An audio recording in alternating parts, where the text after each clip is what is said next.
सभी उपस्थित देवताओं ने अपने स्थान पर खड़े होकर मेरा अभिनंदन किया, लेकिन तुमने ऐसा न करके मेरा अपमान किया है। तुम जैसे मुंडधारी, गले में नाग को लपेटे, शरीर पर शमशान की भस्म लपेटे प्रेत को तो इस सभा में बुलाना ही नहीं चाहिए था। परंतु मेरे दामाद होने के कारण तुम्हें इस सभा में बैठने की अनुमति मिली। ये सब ज्ञात होते हुए भी तुम्हारा यह दुर्व्यवहार हमें स्वीकार नहीं है। हे प्रजापति, अगर आपको ऐसा लगता है कि मैंने खड़े ना होकर आपका अपमान किया है, तो मैं क्षमा प्रार्थी हूँ। आप मेरी अर्धांगिनी सती के पिता हैं। मैं भला आपका अनादर कैसे कर सकता हूँ? मेरे हृदय में आपके लिए सदैव आदर एवं प्रेम ही है। तुम अपने प्रपंचों से मेरी पुत्री सती को भ्रमित कर सकते हो शिव, परंतु मुझे नहीं। मैं अभी तुम्हें इस दुराचार का दंड दूंगा। जाओ, मैं तुम्हें श्राप देता हूँ शिव कि इस संसार में अब जब भी कोई यज्ञ का आयोजन होगा, तुम सभी यज्ञों से बहिष्कृत रहोगे। तुम्हें किसी भी यज्ञ में पूजा नहीं जाएगी। प्रजापति दक्ष के इस श्राप से तो मानो जैसे पूरे संसार में पूजा पाठ करना ही निषेध हो गया था। शिव की आराधना किए बिना भला कोई यज्ञ कैसे आयोजित कर सकता है? तब नारद मुनि अपने भ्राता दक्ष को समझाने उनके पास पहुंचे और उनसे कहा, नारायण नारायण भ्राता दक्ष, क्रोध के वशीभूत आपने तो देवों के देव महादेव को ही श्राप दे दिया। ऐसा लगता है कि संसार में ना तो अब पूजा पाठ होंगे और ना ही यज्ञ होंगे, क्योंकि महादेव की आराधना किए बिना तो सब पूजन विधान अधूरे ही रहेंगे। यह केवल आपका भ्रम है भ्राता नारद, केवल भ्रम। आपको और समस्त संसारवासियों को अगर ये भ्रम है कि उस अघोरी शिव के बिना पूजा पाठ या यज्ञ नहीं हो सकते, तो मैं स्वयं ही एक यज्ञ का आयोजन कर सभी की शंकाओं पर पूर्ण विराम लगा दूंगा। नारायण नारायण प्रजापति दक्ष ने कनखल में एक उत्तम यज्ञ का आयोजन किया। उस यज्ञ में सम्मिलित होने के लिए प्रजापति ने ब्रह्मा, विष्णु, इंद्र एवं सभी अन्य देवी देवताओं को आमंत्रित किया, परंतु अपनी बात सिद्ध करने हेतु उन्होंने भगवान शिव और सती को निमंत्रण नहीं भेजा। जब सती को ये ज्ञात हुआ तो वो स्वयं ही यज्ञ में सम्मिलित होने एवं अपने पिता से मिलने कनखल जा पहुंची। सती को देखकर प्रजापति दक्ष क्रोधित हुए और उन्होंने अपनी ही पुत्री का तिरस्कार करते हुए कहा, जब तुम्हें और तुम्हारे शिव को निमंत्रण ही नहीं दिया गया, तो तुम इस यज्ञ में क्या करने आई हो सती? यह उत्तम यज्ञ है। जाओ, यहाँ तुम्हारी या तुम्हारे शिव के लिए कोई स्थान नहीं है। पिताश्री, आप मेरे स्वामी शिव की निंदा बंद करें। आप ऐसा सोच भी कैसे सकते हैं कि बिना शिव की आराधना किए कोई यज्ञ सफल भी हो सकता है? अगर आप ऐसा सोचते हैं तो यह आपकी बहुत बड़ी भूल है पिताश्री, बहुत बड़ी भूल।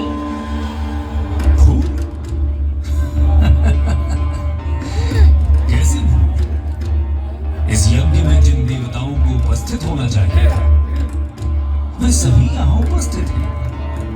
यहाँ संसार को भ्रमित करने वाले तुम्हारे अघोरी शिव की कोई आवश्यकता नहीं है। पिताश्री, मैं फिर कहती हूँ कि शिव निंदा बंद करें। मुझे लज्जा आती है ये कहने में कि मैं आपकी पुत्री हूँ। मैं अब इस देह में रहकर आपकी पुत्री बनना अस्वीकार करती हूँ।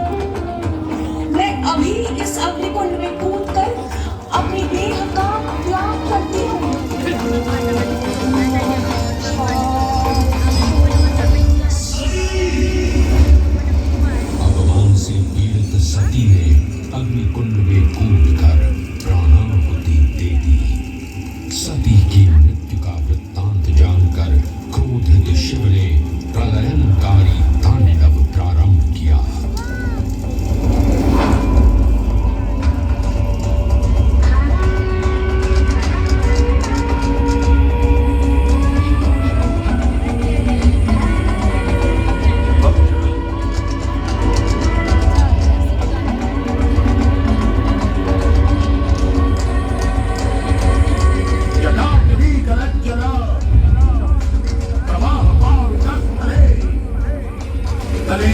चंद्रनामिकां भुजंगतुंगमालिकां नमस्तमस्तमस्तमन्निनादवन्दमर्वयम् चकारचन्द्रताण्डवम् शिवो शिवम् शिवो शिवम् शिवो शिवम्। दृश्य यज्ञ स्थल पर पहुंचे और सती की दिव्य देह को अपने हाथों में उठाकर चारों दिशाओं में विचरण करने लगे। पृथ्वी समेत तीनों लोग व्याकुल हुए तो भगवान विष्णु ने अपने सुदर्शन चक्र से सती की दिव्य देह को 51 भागों में विच्छिन्न कर दिया। धरती पर जिन 51 स्थानों पर देवी सती के अंग कटकर गिरे वे सभी स्थान शक्तिपीठ बन गए। तंत्र चूड़ामणि में वर्णन मिलता है कि देवी सती का हृदय गब्बर पर्वत पर इसी स्थान पर गिरा था जहां आज ये प्राचीन मंदिर स्थापित है। 999 सीढ़ियां चढ़ने के बाद भक्त गब्बर पर्वत की चोटी पर पहुंचते हैं जहां मां अम्बा की अखंड ज्योत जो सदियों से प्रज्वलित है श्रद्धालु उसके दर्शन करते हैं। इस प्राचीन मंदिर में मां अम्बा ज्योत स्वरूप विराजमान है। दिव्य ज्योत के साथ साथ गब्बर पर्वत पर मां अम्बा के पद चिन्ह एवं रथ चिन्ह भी विद्यमान है। पृथ्वी पर स्थापित देवी के 51 शक्तिपीठ ब्रह्मांडीय शक्ति के केंद्र माने जाते हैं। वैसे तो अधिकांश शक्तिपीठ भारत में ही स्थित हैं, परंतु इनमें से कुछ विदेशों में यानी बांग्लादेश, नेपाल, पाकिस्तान, श्रीलंका और तिब्बत में भी स्थित हैं। प्रत्येक श्रद्धालु की ये मनोकामना होती है कि वो इन 51 शक्तिपीठों के दर्शन कर सके, परंतु वर्तमान समय में इन 51 शक्तिपीठों के दर्शन करना हर किसी श्रद्धालु के लिए संभव नहीं है। इस असुविधा के निवारण हेतु या कहें श्रद्धालुओं की 51 शक्तिपीठों के दर्शन की मनोकामना भी इस धाम पर पूर्ण हो जाती है। गब्बर पर्वत की 3 किलोमीटर की परिक्रमा में 51 शक्तिपीठों के मूल मंदिरों की प्रतिकृतियों की प्राण प्रतिष्ठा की गई है। ये सभी मंदिर मूल मंदिर की प्रतिलिपि है और इनमें वैसे ही पूजा अर्चना की जाती है जैसे कि मूल मंदिर में होती है। मां आद्य शक्ति के वैसे तो अनेक रूप हैं, लेकिन श्री आरासुरी अंबाजी से जुड़ी एक और कथा जनमानस में प्रचलित है जिसमें मां के दिव्य महिषासुर मर्दिनी के रूप का उल्लेख है। देवी भागवत पुराण में वर्णित ये कथा है महिषासुर की, जिसका संहार मां शक्ति ने किया था। महिषासुर ने ब्रह्मा जी को प्रसन्न कर उनसे वरदान प्राप्त किया कि उसे कोई भी मनुष्य, पशु या देव नहीं मार सकता। वरदान मिलते ही जब महिषासुर ने तीनों लोक में हाहाकार मचा दिया, वो अत्याचार का जीवंत प्रतिमान बन चुका था।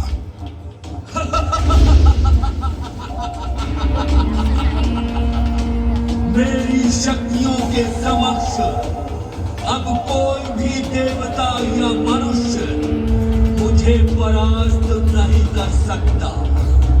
ब्रह्मा जी के वरदान से तो मैं अब काल को भी चुनौती दे सकता हूँ। मैं अजय हूँ, मैं अमर हूँ, मैं महिषासुर हूँ, महिषासुर।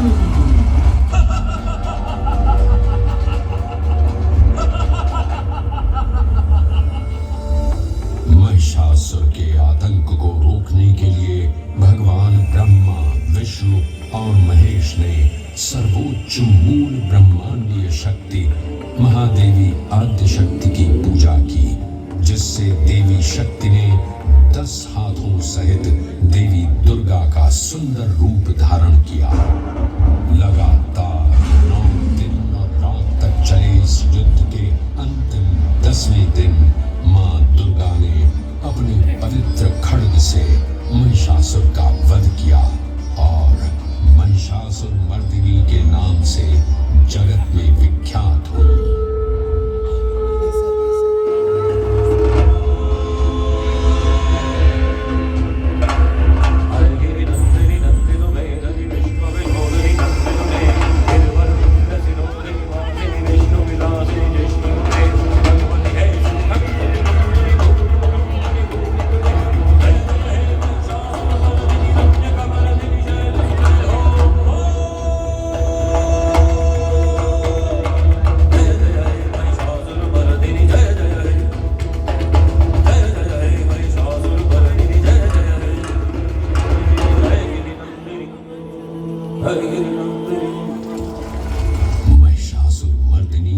वात्सल्य रूप को मां अम्बा माना जाता है। गब्बर पर्वत से लगभग 5 किलोमीटर दूर मां अम्बा का नवनिर्मित निज मंदिर भी स्थापित है। वैसे तो ये मंदिर 1200 वर्ष पुराना है, परंतु वर्ष 1975 में इस मंदिर परिसर के पूर्ण जीर्णोद्धार का कार्य आरंभ हुआ। ये मंदिर अपनी सुंदर वास्तुकला एवं भारतीय पारंपरिक संस्कृति के लिए भी व्यापक रूप से प्रशंसित है। अद्भुत नक्काशी से परिपूर्ण इस मंदिर के 103 फीट के शीर्ष पर एक स्वर्ण कलश स्थापित है। ये स्वर्ण कलश आरासुर पहाड़ियों की खदानों से लाए हुए संगमरमर से बना है, जिसे सोने से मढ़वाया गया है। हवा में लहराता मां अम्बा जी का ध्वज और उसके साथ राजसी त्रिशूल भी मंदिर के शीर्ष पर सुशोभित है। ये भारत का एकमात्र शक्तिपीठ है जहां लगभग 358 स्वर्ण कलश मंदिर की शोभा बढ़ा रहे हैं। देवी शक्ति को ब्रह्मांड के सर्वोच्च नियंत्रक के रूप में माना जाता है। श्री आरासुरी माता अम्बा जी के निज मंदिर में देवी की कोई मूर्ति या चित्र नहीं है, बल्कि मंदिर की भीतरी दीवार में गोख जैसी एक गुफा है, जिसमें संगमरमर से निर्मित एक पवित्र वीणा यंत्र स्थापित है। ये भी मान्यता है कि ये वीणा यंत्र नेपाल के मूल यंत्रों और उज्जैन शक्तिपीठों से भी जुड़ा हुआ है। इस वीणा यंत्र में इतना तेज है कि इसकी पूजा यहाँ के पुजारी आज भी आंखों पर पट्टी बांधकर करते हैं। निज मंदिर के पवित्र गोख में विराजमान देवी शक्ति को एक दिन में 3 रूपों में सजाया एवं पूजा जाता है। प्रातः काल में मां अम्बे के बाल्य रूप को प्रसाद के रूप में बाल भोग के साथ पूजा जाता है, तो दोपहर को सोने के थाल में राजभोग प्रसाद के साथ यौवन रूप की पूजा की जाती है। सायंकाल में सायं भोज के साथ प्रौढ़ रूप में उन्हें पूजा जाता है।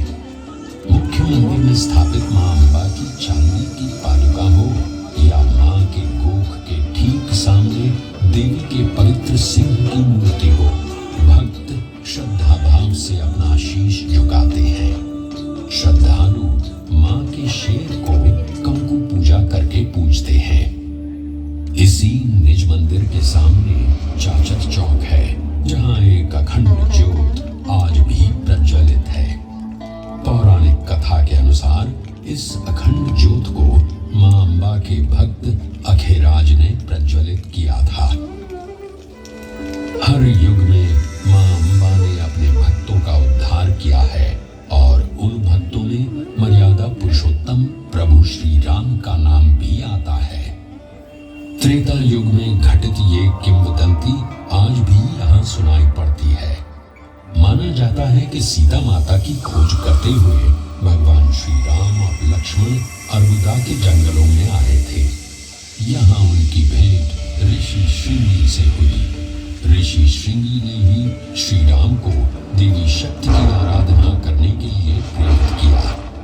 मर्यादा पुरुषोत्तम भगवान श्री राम ने जब देवी की आराधना की तो मां अम्बा ने उन्हें दर्शन दिए। हे राम, मैं तुम्हारी आराधना से प्रसन्न हूँ। बोलो, तुम्हें क्या वरदान चाहिए? हे जगत जननी, हे सर्वेश्वरी, आपका दर्शन प्राप्त करना ही मेरे लिए सबसे बड़ा वरदान है। आप सर्वव्यापी हैं, सब जानती हैं। अगर आप मुझे कोई वरदान देना चाहती हैं, तो कुछ ऐसा वरदान दीजिए जिससे इस संसार का कल्याण हो सके। हे दशरथ नंदन, मुझे ज्ञात है कि आप इस भूलोक पर क्यों अवतरित हुए हैं। मैं आपको दिव्य अजय बाण प्रदान करती हूँ। यह बाण अचूक है। आप इससे जिस भी प्राणी पर प्रहार करेंगे उसकी मृत्यु निश्चित है। मान्यता है कि इसी अजय बाण से श्री राम ने रावण का वध किया था। श्री आरासुरी माता अम्बा जी मंदिर के ठीक पीछे समर्पित अजय माता मंदिर स्थित है। यहाँ से लगभग 8 किलोमीटर की दूरी पर कोटेश्वर महादेव का एक प्राचीन मंदिर विद्यमान है। आज भी ऐसा विश्वास है कि रामायण के रचयिता महर्षि वाल्मीकि का एक आश्रम इसी स्थान पर स्थापित था। ये पावन स्थान वैदिक कुमारी नदी सरस्वती के उद्गम स्थल के रूप में भी जाना जाता है। आस्थाएं युगों के महासागर लांघती हुई समय की धार पर अनवरत यात्रा करती हैं। अम्बा मां के इस पावन धाम का महात्म्य भी त्रेता को लांघकर द्वापर तक चला आया। मान्यता है कि गब्बर पर्वत पर ही भगवान श्री कृष्ण का मुंडन हुआ था। इसी मान्यता के चलते आज भी श्री आरासुरी माता अंबाजी मंदिर के पीछे स्थित मानसरोवर कुंड में लोग मुंडन संस्कार के लिए आते हैं। महाभारत ग्रंथ में भी इस दिव्य स्थान का वर्णन मिलता है। ऐसा कहा जाता है कि राजकुमारी रुक्मिणी ने भाद्रपद की पूर्णिमा के दिन गब्बर पहाड़ी पर श्री कृष्ण से विवाह करने के लिए मां अम्बा की आराधना की थी। मां अम्बा ने प्रसन्न होकर उन्हें श्री कृष्ण की अर्धांगिनी होने का आशीर्वाद दिया था। ऐसी मान्यता है कि इस प्रसंग के पश्चात ही इसी दिव्य स्थान पर पहली बार नवरात्रि पर्व गुजराती गरबा शैली में